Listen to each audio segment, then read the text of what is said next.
안녕하세요. 2025년 제1회 초절 검정고시 사회 기출문제 해설 드리겠습니다. 사회 중에서 한국사 부분에 해당하는 게 7번에서 14번까지이거든요. 그래서 오늘은 7번부터 한국사 부분 해드리고요. 여러분들이 거기 중졸 때에도 이렇게 사회 파트에 이제 한국사 부분이 일부 들어가는데 초졸보다는 분량이 훨씬 늘어나고요. 그 다음에 고졸 때에는 아예 한국사라는 과목이 따로 있습니다. 그래서 지금부터 이제 차근차근 한국사 공부를 조금 해놓으시면 나중에 고졸 될 때까지 좀 편하실 거예요. 그러면 한번 초졸 검정고시의 한국사 부분 한번 판단해 보도록 하겠습니다. 자, 그러면 7번 들어가도록 할게요. 7번부터가 한국사이거든요. 기억에 들어갈 정답으로 알맞은 것은 이라고 했습니다. 고구려의 문화를 계승한 나라로 해동성국이라고 불렀다라고 했어요. 여기 힌트가 있죠. 고구려의 문화를 계승했다. 그 다음에 뭐라고 불렸다? 해동성국이라고 불렸다고 얘기했습니다. 누가 얘기를 했냐면 중국에서 이 나라가 발해이거든요. 발해라는 나라가 너무너무 융성해진 거예요. 그래서 야, 진짜 저 나라, 저기 뭐지, 동쪽 바다에 있는 저 나라 참 융성하고 큰 나라구나, 라고 해서 해동성국이라고 불려졌다고 합니다.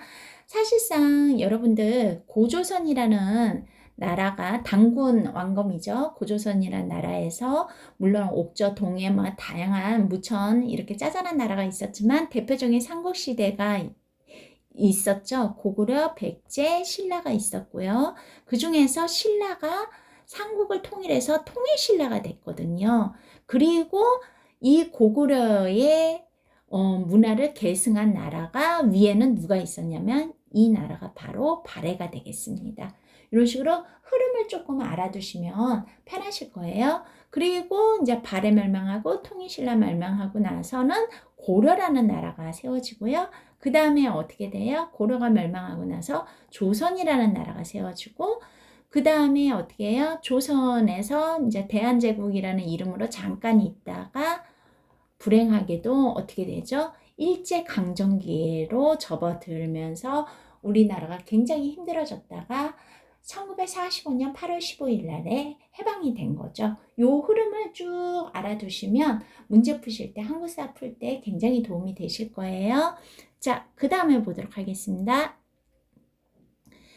그 다음에 발해고요. 8번. 기억에 공통으로 들어갈 문화유산으로 알맞은 것은 이라고 했습니다.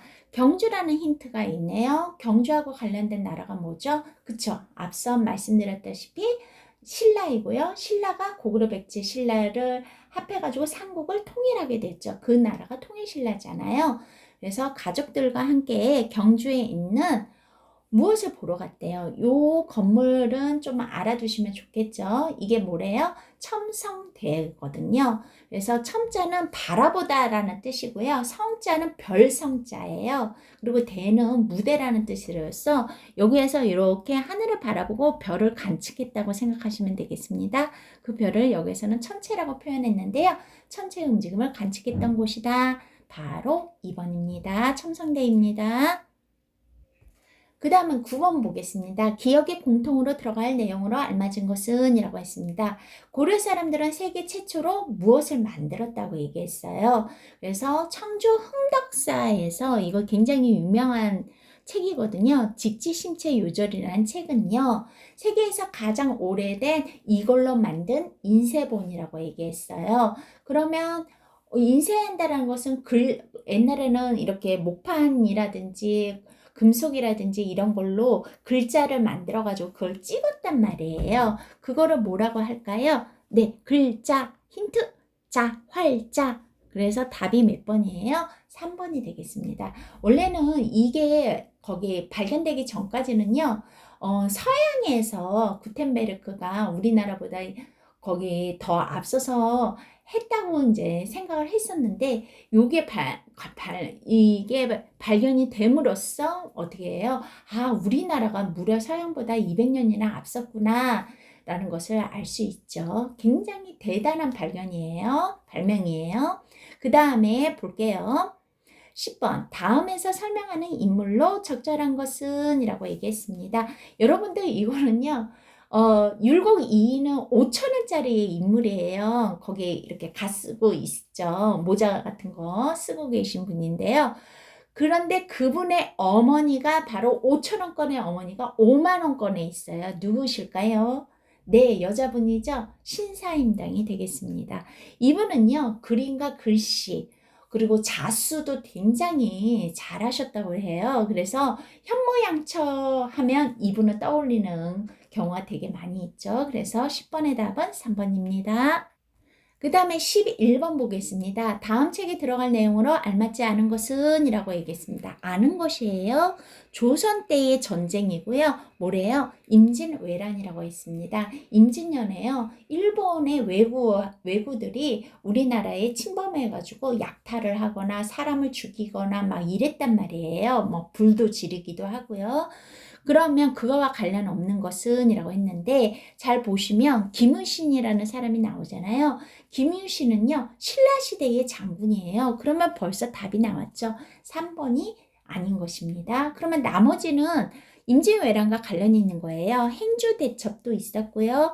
백성들이 일본에 많이 포로로 끌려갔어요. 특히 이제 기술을 가진 사람들이 많이 끌려가가지고 오히려 일본에 그런 이제 문화를 발달시키는 계기가 되기도 했었습니다. 그 다음에 4번 보면 이순신이 이끄는 수군이 일본 수군을 무찔렀죠. 그래서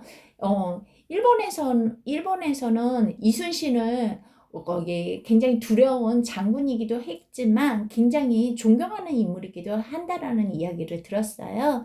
그래서 이순신 아니었으면 우리나라 큰일 날 뻔했겠죠. 자, 그 다음에 이순신 장군 만세. 그 다음에 12번 보도록 하겠습니다. 다음에서 설명하는 문화유산은 이라고 했습니다.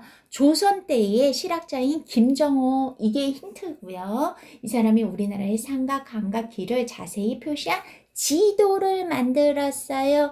여기 보시면 지도 이렇게 보이세요? 답은 몇 번일까요? 네, 4번이 되겠습니다. 그래서 이 지도를 만듦으로써 실제로 전국 반반곡곡을 돌아다니면서 답사해서 만들었다고 해요. 22첩이나 되는 아주 큰 지도라고 합니다. 그 다음에 13번 보도록 하겠습니다. 수원 화성에 대한 설명으로 알맞지 않은 것은 화성하면요. 수원 화성은요. 어느 왕 때 만들어졌냐면 정조 때 만들어졌어요. 사도세자의 아들 있잖아요. 정조 때 만들어졌는데요. 1번 보니까 이성계가 설계하였다. 이성계는 조선 초기의 왕이에요. 태조 이성계잖아요. 정조는 조선 후기의 왕이에요. 이성계가 그때까지 살아있을 리가 없어요. 그래서 답은 1번이 되겠죠. 나머지는 수원화성에 대해서 맞는 말입니다. 정조 시기에 건설했고요. 굉장히 아름답잖아요. 한번 보신 분들은 아실 거예요. 유네스코 세계문화유산이기도 하고요. 거중기라는 기계를 동원해서 과학적으로 노동력을 절약하기도 했습니다.